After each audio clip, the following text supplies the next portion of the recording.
Do you watch porn? Do you have shame and blame going on in your life?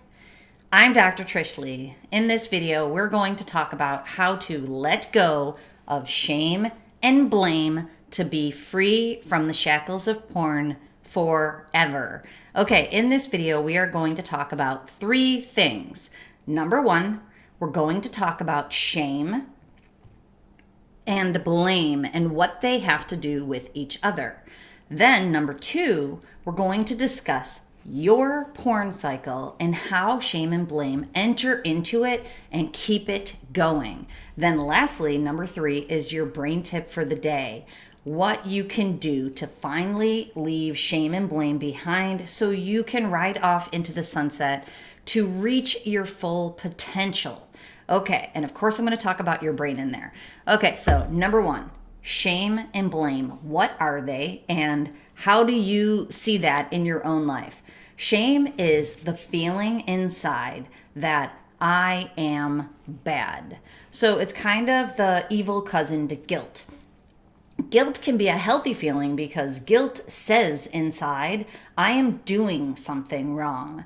And if that in fact is the case, then that helps you to move towards change. But shame can be really self-deflating and can create depression and anxiety and a lot of feelings that continue to drag you down, not towards change. So what happens is when you feel shame, you feel like I am internally bad inside. And the way that that plays out in blame can be in two ways. Number one, you can blame yourself for a lot of things that are happening in the world. So if you ever hear someone when they're golfing saying, and I don't even golf, but that's just an example. In sports, and I know in golf it happens a lot, when someone says, I'm so stupid, I didn't get that shot, I suck, those types of things. Well, that is self-blame. Those are negative thoughts towards the self. Now, it's a protective mechanism. Unfortunately, most people who have shame have acquired it in childhood, either from traumatic events, from family experiences, childhood experiences, or family systems, or your parents may have told you those things on accident because they didn't have the emotional maturity to be able to deal with you in a different way. And then you have internalized that. So we need to get that out of your brain so that you can feel better, so that you can perform better and you can reach your full potential. So self-blame is harming oneself with your own thoughts and words. So I'm going to tell you in your brain tip how you can stop doing that. But first I want to tell you something else in terms of how blame can manifest. And I see this with a lot of men that I work with who have a compulsive pornography habit. They feel shame because they continue to watch pornography when they've been trying to break this habit for a long time.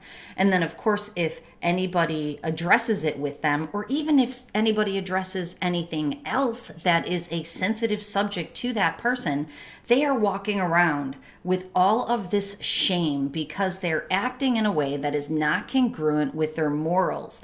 They are doing something that they don't want to do, and it feels bad to them, and it makes them feel shameful. I am bad because I continue to do this thing that doesn't fit into the lifestyle that I am trying to live. So what happens is they walk around with a lot of shame, and then somebody says something to you. And then you blame that person. So when you're blaming that other person, it's projection of the shame that you feel inside. And it can really be a wild experience from outside of the box when you're another person watching that experience happen for someone who is filled with shame.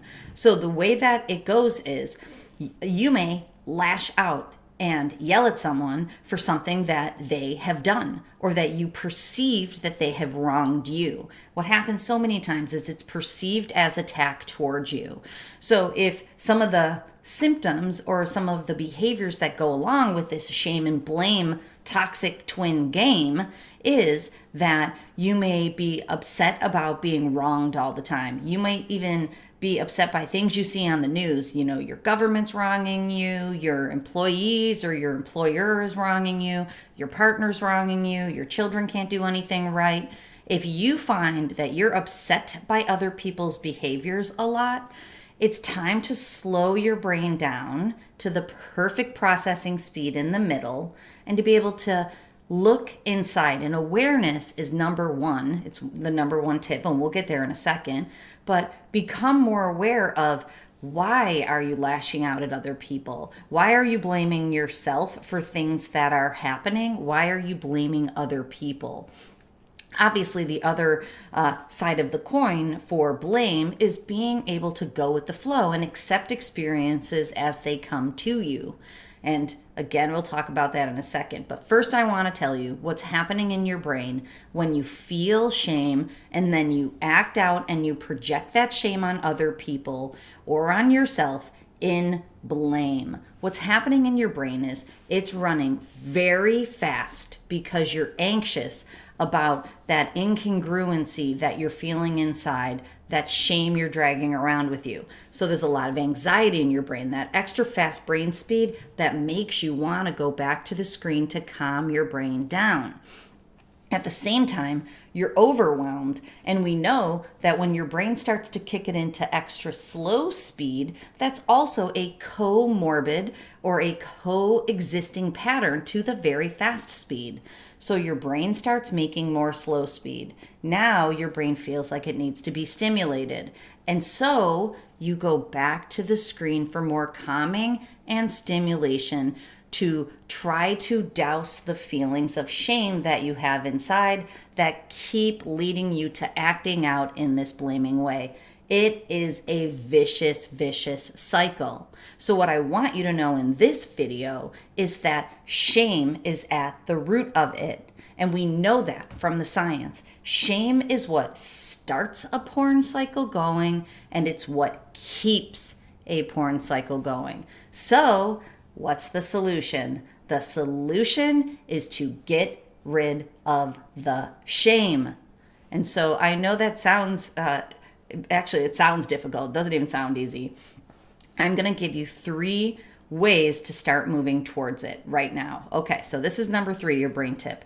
Number 1 is awareness. Start looking for the times when you lash out at yourself or somebody. Start cataloging them in your mind, or better yet, start cataloging them in the fancy leather journal that I recommend that you get.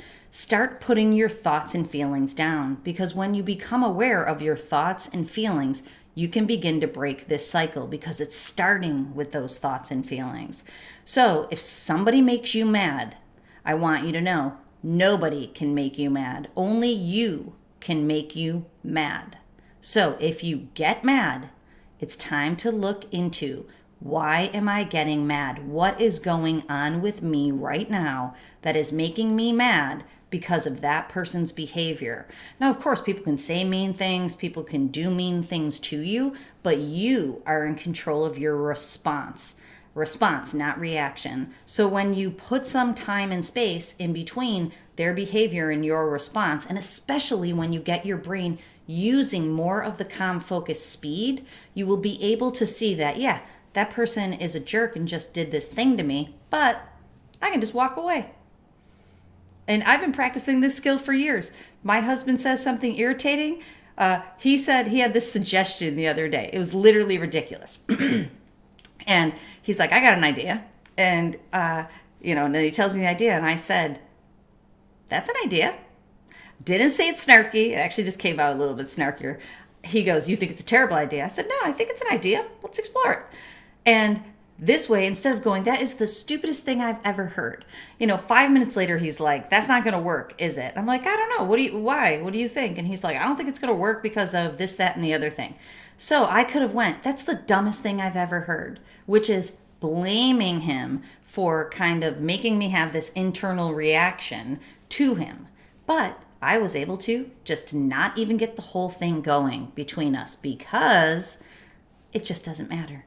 And there's no need for blaming him, because I don't have those feelings inside. That is what I want for you. And I want you to know too, the shame-blame cycle is what destroys relationships. So if you're in a relationship and you have this going, you have the power to change it, like I just told you. Okay, so awareness is number 1. That's where the power starts. Become aware of when you have a reaction and a feeling inside, and if you've acted out towards yourself or others, what does that look like? And what is the feeling that started it? Now, number 2 is you have to take responsibility for that feeling, recognizing that no one can make you, yell at somebody else. Nobody can make you yell at somebody else. Only you can. Nobody can make you hit anybody else. No one can make you swear or freak out or have a tantrum. No one can make you do any of those things. Only you can. That is where the responsibility lies. So the very few times, thankfully, it's the very few times that I lose it and I yell at someone, or if I say something that is unkind, because I try not to say unkind things even, I will go back to that person after I've deconstructed it for myself, and I'll say, I'm sorry about that. I was feeling angry about that because it kind of brought up these feelings, and I apologize for snapping at you because I didn't mean to. That is taking responsibility. Taking responsibility internally is one step. Being able to apologize to others for your behavior is another. And you can cross that bridge when we get to it. Start taking internal responsibility. And then number 3 is, an apology might be part of this, moving towards solution.